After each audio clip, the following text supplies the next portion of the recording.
Welcome to the MCAT Multimedia Series, and to MCAT's Introduction to Anthropology is the study of people and their cultures. Its roots stretch back more than 1,000 years, to exotic travelers' tales imagining strange societies and peoples whose behavior fascinated early explorers. But scholars began the serious study of human culture only late in the 19th century.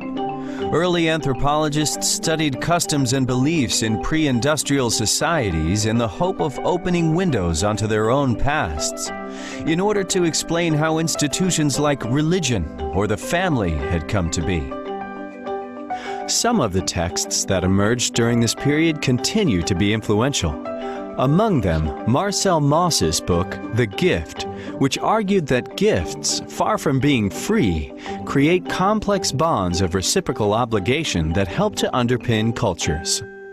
It was not until the early 20th century, though, that anthropology began to focus heavily on ethnography, the intensive long-term fieldwork that has become its best-known tool. Franz Boas in the United States and Bronislaw Malinowski in Britain rejected much of their predecessors' work as speculation and insisted on living among the people they studied and talking to them in their own languages. The questions asked by anthropology got more ambitious too. Rather than trying to understand how institutions developed over time, scholars began to ask how they fitted together to create a functioning society.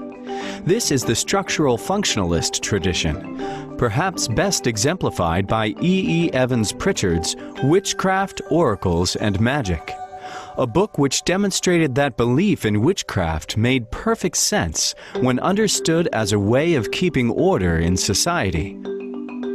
Human culture is complex, and anthropology quickly developed into a number of specializations. Political anthropology questioned the assumptions of global politics, as when James Ferguson issued his challenge to the international development industry in The Anti-Politics Machine, and showed that aid is often directed to meet political goals rather than human needs. Medical anthropology explores differing experiences of medicine and disease. And Victor Turner, in The Ritual Process, explored the power of symbols through the performance of religious ceremonies. Feminist anthropology, too, has asked fundamental questions about the ways in which we understand society. Laila Abu-Lughod wonders why Western academics see the clothes worn by Muslim women as symbols of subjugation, rather than acceptance of a moral system, and why they expect Afghans to cast aside their burqas, when they themselves would never wear a pair of shorts to an opera. The 1960s saw further advances in anthropological theory, beginning with Claude Lévi-Strauss's ambitious attempts to study cultures as structures of human thought. His book, Structural Anthropology, drew on a model derived from linguistics to introduce what became known as structuralism, the theory that cultures are built on hidden underpinnings formed from human perceptions and activity, and the idea that all of these are constructs that are packed with meaning. A decade later, Clifford Geertz advanced another idea. His The Interpretation of Cultures suggested that culture should not be studied scientifically and in search of laws, but interpretively, by scholars in search of meaning.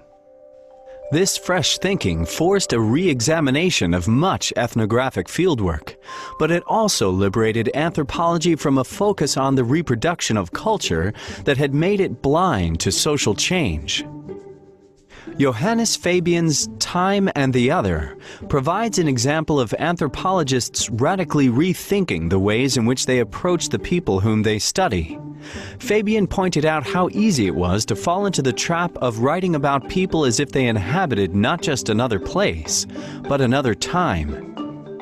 His work helped to inspire the development of historical anthropology, and texts like Eric Wolf's Europe and the People Without History, which gave voice to people whose stories had formerly been ignored.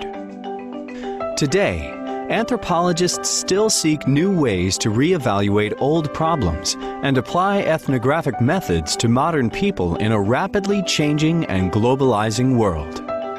We'll introduce you to anthropologists past and present, and to the endlessly fascinating world. So, we see here that anthropology is a developing science, and it's also a science that is of great interest to many other fields of science. And so there is a history here, a long history, and a way to begin to form questions that will bring us back into conversation with one another in a way that will prove that anthropology is important when you start looking at how science is created. Science not only within the social sciences, but especially within the physical sciences. So as I said, there are three key questions that we're going to be focusing on that will absolutely come to the forefront in your first assigned readings. And these themes will continue through the entire course. So what is anthropology? We've already covered that. What is technology? Normally in the class, I'll go around and ask people what they think tech is. I remember when I was your age, I thought simply that tech was something that was going to be developed to help humanity. Well, I was very naive when I was young. Okay, what can I say? But that was one idea that I had. And then there's also the question which was brought out in this in previous video, because anthropologists study cultures. What is culture? We're also going to pursue a big question here. Do all humans receive the same benefits from technology? Or, you could replace technology here from changes in climate. You could also ask that question. Number 5, what is the relationship between technological development or changes in climate and cultural evolution? So it depends upon which one of the questions you're going to, which one of the articles you want to focus on for your final paper, how you're going to pursue this. But I want to encourage you to keep these 5 questions, these initial questions in mind as you pursue the course. Anthropologists, we want to know, what is culture? 3 points of view come to the forefront here. Culture is that which is transmitted through learning behavioral patterns and modes of thought acquired by humans as members of society. Technology, language, patterns of group organization, and ideology are all aspects of culture. The second viewpoint is that the customary manner in which human groups learn to organize their behavior in relation to their environment is also considered to be culture. And the third standpoint is the culture is the acquired knowledge that people use to interpret experience and to generate social behavior. So what does culture mean to the creation of physical science? This is the core question, seriously, that we're going to actively pursue during this course. Physical scientists, they create ideas, right? Inventions from those ideas and solutions from within their culture that's in their laboratory, their field site location, or whatever it is. The culture that exists in their workplaces, right? And there's the culture of the people that they're trying to help. They're trying to find a cure for COVID. They're trying to improve the toxic environment that surrounds a neighborhood. But all of this to bring back a change for a particular population that's under stress and duress. So how do anthropologists do work? We become familiar with what is already known. We do a tremendous amount of reading, which is the area of focus that you're going to be involved in this class. We cannot go out and do field work. That is something I love to work on my students, with my students during the course, but it's just not impossible. It is too dangerous. We cannot undertake that, and it puts your life at risk. And I would not give directions for you to go out and do ethnographic studies. So we're going to, as I said, do literary research, which is just as critical to doing anthropological assignments.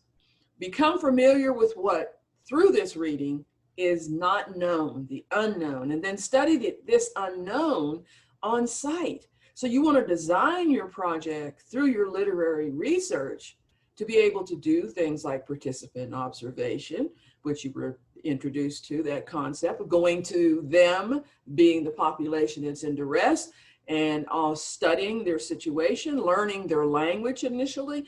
So if you're going to, first of all, work with physical scientists, you're going to have to learn physical science.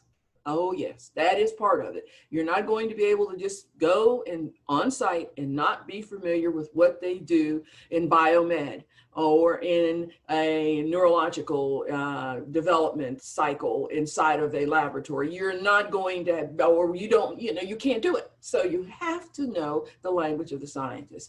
So you do that also through reading. What is doing an ethnographic study? Well, let's pursue this. And we're going to do that in a video presentation once again, which will start in the next segment. So stop this, okay? And when you tune back in for the third segment, it'll start with the video about doing an ethnographic study.